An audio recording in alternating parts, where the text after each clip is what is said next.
Sa tingin ko dapat ipatupad to kung talagang meron, dahil ang nangunguna po dito is yung international community. So ngayon mga par ay nagbabalik naman tayo. So ngayon pag-usapan natin tungkol po kay PRRD mga par. Kasi si former President Duterte mga par ay nasa Hong Kong ngayon para mag-attend sa mga OFW na hinihingi ng OFW mga par na pupuntahin si PRRD sa Hong Kong. So ngayon mga par ay sinasabi ni Joel Chua na iniwasan daw ni Duterte yung kaso niya dito sa Pilipinas. Kasi daw yung ICC ay naglabas ng issue na warrant of arrest para arestuhin si PRRD. Sinabi ni Joel Chua mga par, iniwasan daw ni Duterte yung kanyang warrant of arrest. Hindi naman iniwasan ni PRRD mga par. Yung sinasabi ni Joel Chua, kasi mga par, ito si Joel Chua mga par ay isa po ito sa mga congressman na gustong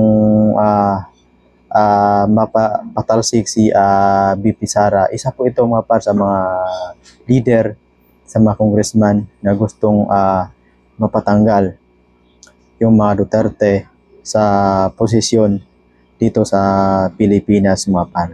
So ngayon mga par ay panoorin natin yung sinasabi ni Joel Chua mga par na iniwasan daw ni PRRD yung warrant of arrest niya dito sa Pilipinas. Yun po talaga ay yung biyahe nila doon dahil nga po sa talagang official, dahil sa mga OFW, o dahil nga sa may nagsisirculate po na rumors about this arrest warrant. But it is quite noticeable, no, until now ay wala pa rin yung ating dating Pangulo. Maugong ang balita na naglabas umano ng arrest warrant laban kay dating Pangulong Rodrigo Duterte ang International Criminal Court o ICC dahil sa posibleng crimes against humanity sa pagpapatupad nito ng anti-drug war. Nitong nakaraang linggo, umalis patungong Hong Kong si FPRRD kasama ang anak na si Vice President Sara Duterte at humarap sa Filipino community doon para sa PDP Laban Rally. Mismong si dating Pangulong Duterte ang naghayag ng naturang warrant sa kanyang talumpati. Bagaman walang kumpirmasyon na sinasabing arrest warrant, ipinagtataka naman ni Manila 3rd District Representative Joel Chua ang timing ng pagbisita sa Hong Kong ng dating presidente. Sakaling meron ng order ng pag-aresto, dapat agad itong ipatupad ayon sa mambabatas. Si Congressman Chua ay isa ring miyembro ng House Prosecution Panel para sa impeachment trial ni VP Duterte. Tingin ko, hindi naman, although wala nakalagay dyan na forthwith, no? So, pero sa tingin ko dapat ipatupad to kung talagang meron, dahil ang nangunguna po dito is yung international community na international criminal court. So, tayo naman assistance lang. Para naman sa Makabayan Bloc lawmaker na si Kabataan Party List Representative Raul Manuel, walang puwang ang dynastic political deal sa anyay VIP treatment kung sakaling may ICC warrant. Giit ni Manuel, tulad ng impeachment ni VP Duterte, hindi dapat nahahaluan ng pamumulitika ng mga dinastiya ang usapin ng hustisya. Samantala, sakali namang dawit si VP Duterte sa mga reklamo sa ICC, kaugnay ng umano'y extrajudicial killings o EJ case ng alkalde pa ito sa Davao City, makahadlang nga ba ito sa nakabinbin itong impeachment trial? Ang kapal ng mukha. Sagot ni Congressman Chua. Sa akin po paniniwala, tuloy-tuloy naman ang impeachment trial unless of course hingin yung kanyang presensya.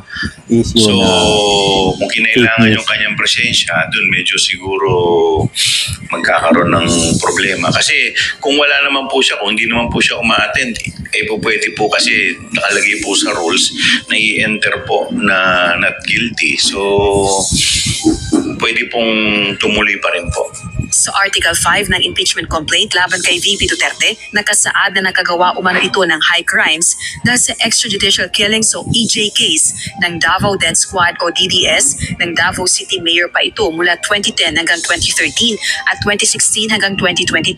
Ayon ito sa nooy self-proclaimed DDS chief na si Arturo Las Cañas, isang retired police officer. Dati nang iginiit ni VP Duterte na hindi ito lalahok sa anumang ICC investigation. So yun po mga par, no? Ito po si Jewel Chua mga par. Ang kapal ng mukha. Sila pa yung nagsinungaling sa Bicam report. Ginagawa lang sila ng ICU tungkol po sa pamilyang Duterte mga par. Kasi takot po sila na may mga Duterte na umuupo sa ating bansa mga par. So mga par, hanggang dito na lang yung video reaction natin. So sa mga hindi pa nakapag-subscribe sa ating YouTube channel, paki-subscribe naman mga par para palagi po kayong updated sa mga upload natin na video.